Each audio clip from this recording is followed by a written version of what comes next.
Okay, good to be back. Great trip from an experience standpoint. Got out of exactly that I hoped that we would. A lot of people did a lot of hard work to get us over there. Our coaches, staff, a lot of planning, a lot of time was put into that. So I hope the kids got as much out of it as that I think that they did. So very very pleased with that. Yeah, it was very taxing. Um, but there's when it comes to the game, there's no excuses. As a coach, you look at it and you say, when you go into any FBS game or any game in general, that you win or you lose, do we have enough players? Do we have enough talent to win the game? Or if not, then we've got to recruit better. And I felt like we had enough talent. We didn't play good. We didn't. It starts with me as a head coach. I don't think we had a very good plan offensively.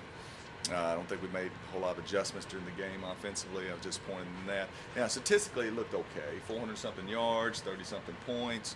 Looks okay. When you go back and watch the tape, that's a game we let get away from us. Nothing was clean on offense. That start and stops with me on defense. Played really well the week before against Cincinnati. Played good in the first half of this week. 17-14 lead, and we gave away a 10-point lead twice. Didn't tackle very well, cut two guys loose for easy touchdowns with them, uncontested, and that's disappointing. So yeah, if I sound like I'm frustrated, I am. That's a game that we should have won. And if our kids look at this tape and tell themselves anything different, then I'll be disappointed. So, with all that being said, we go back to work today. Now we knew. I mean, you looked at the schedule, and this is 0-2 was very realistic going into after these first two games. But when you get in the game and you see the speed and you see the talent level, it got away from us, and I'm disappointed. Now we've gotten 6 turnovers in 2 weeks, but we've given up 6. If we've cut those in half, realistically, you could be sitting here at 2-0. At worst, 1-1. It has nothing to do with playing. Troy is our backup quarterback. I expect him to, and he did some good things, but I expect him to play better than he did. It's my job to get him to play better than he did. I didn't think offensive line that we were very clean and played with great technique by any means. I thought Juice ran the ball hard, and LD ran the ball hard, did some good things, but we got to get our receivers more involved. We just got to play cleaner on offense. I was pretty disappointed in that. Well, that being said, though, Coach, you did have a really good performance out of Troy, and when you have a good performance out of Gunner, what does that do? Is Gunner still a guy? I don't think either one of them's played really well. To be honest with you, we're less than 50% completion percentage in 2 weeks. So that's not up to our standards. So to me, that job's still open, and they'll both keep competing for it. Gunner's still hurt. I don't think he'll be back probably until the week of the Tech week. So it'll be Troy again this week, so he gets another opportunity to play better than he did this week. What are some things you're seeing there in the film that you specifically that you're going to clean up, that you're going to do better, play Just some simple things. We've been a very efficient offense. I've been talking about this for several weeks now. Offensive line, that's got to be the bell cow of this offense, and I don't think we're finishing blocks. I think we're making a lot of simple routine mistakes. We're not necessarily getting beat physically, which is encouraging from a recruiting standpoint. But Kevin Bannon does a great job with their offensive line, and I know they're not up to his standard either. But they need to play better. They need to dominate, not just a couple plays here and there. It may be a 6-yard game, but if we finish it, if we finish a block, if we go exactly where we're supposed to go, then it turns into a 12-yard game, and who knows what that can lead to. So it's those type of things. Wide receiver wise, I didn't put a whole lot on them. We were trying to protect the quarterback going into the game. It was to not let him get his feet on the ground. But they didn't play as much man as we thought they would play. Played us a lot of zone. There's some things that I should have called the game a little bit differently, and where Troy would have had to make a few more plays. I wish I would have done that a little bit better. But there's things like we watch on tape, our footwork's not correct, or the mesh point with the backs aren't correct. There's just things that good offenses that don't do that we're doing right now. And 2 games in, we need to clean up. You said you had 2 games you felt like got away. You get a sense that the team feels the same way after looking at I hope the they tape? do, and they better. Like I said, that would be a mistake to go in there and say, well, we played good against these 2 FBS teams. Well, you know what? East Illinois beat Miami of Ohio. think there's been 6 FCS teams that have beat FBS teams, and so we could have been one of those. We should have been one of those. And if we don't, we're not going to match up good in this conference. I mean, I already watched Jacksonville State versus LSU, and then of course you got East Illinois beating them. There's 4 or 5 teams in this league that might would have won that game Saturday. Just telling you that they're, from a talent standpoint. Now they had to play, not make mistakes and things like that. But when people see that tape, it's they know if we played better, we come out here with a win. And you come into this week, it's kind of a role reversal situation. Yeah. How do you handle that with the kids? They understand. Right. Well, it's going to be a hard week of practice. I mean, and that's going to be by design. And so we're going to go today in soft gear. Our stuff's not even back from the trip, so we don't have any gear. So today, but we need to run plays. We need to do fundamentals. We need to throw and catch. We need to take quarterback center exchange. We jumped off sides 4 or 5 times in the game. Juniors, 4th-year juniors, offensive line and jumping off. We only got about three different snap counts. We're telling them what the snap count is before before we leave out of the huddle. From the sideline. Hey, this one's on this now. Make sure it's, which is a deviation, from our normal snap count. Maybe everybody repeat the snap count. Then we still go out there and jump off sides. Can't do that. It's not winning football. And that's just one example. So no, we're gonna get after it Wednesday, Thursday, and Friday.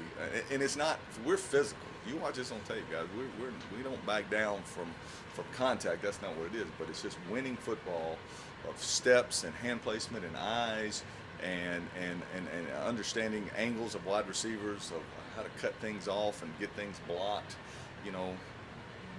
We're so far away from where we were last year at the end of the season that not from a personnel standpoint. You take Jared Neal out of the mix, okay? We're not going to replace that, but just the other 10 guys, even though some of them are the same, we're just not the same yet, and we better get figured out. That being said, Coach, basically what I'm taking away is a whole lot of little bitty things. Mm-hmm. Those being shored up, you can have a pretty good ball. That's the plan. That's the plan.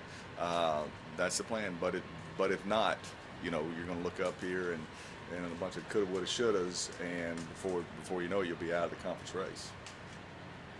Yeah, like I said, no, there's plenty of talent out there. There's plenty of talent, and so it's my job, it's our job as a staff to get them playing efficiently, and we pride ourselves on being a smart team and beating the game. We haven't done that offensively the last 2 weeks with 5 turnovers on offense. That's not beating the game. That's being reckless with the ball. Juice, 100-yard plus game, 2 games in a row, but he's fumbled twice. We've got to eliminate that. We put our defense on the kickoff, on the punt return. JJ gets hit with the ball. If our punt returner, who ran one in for a touchdown, Londell, great job. If he's over where he should be, he makes the Peter call on the short punt, and JJ can hear him on that and gets out of the way. We don't have give a short field to our opponent, to get a score. So, those are things where when you look in the stands, it looks like it's totally JJ's fault, but it's not. It's the returner's fault for being where he should be. So you do that time 25 other things I could show you on tape. You'll be sick to your stomach like I am after watching it, saying, "Golly, you let one get away." Coach, just with the why, I know you said you wanted the team to kind of bond Yeah. before, so, and after. Kind of tell me the luau and the memorial, how that went, and then what you Yeah. took away.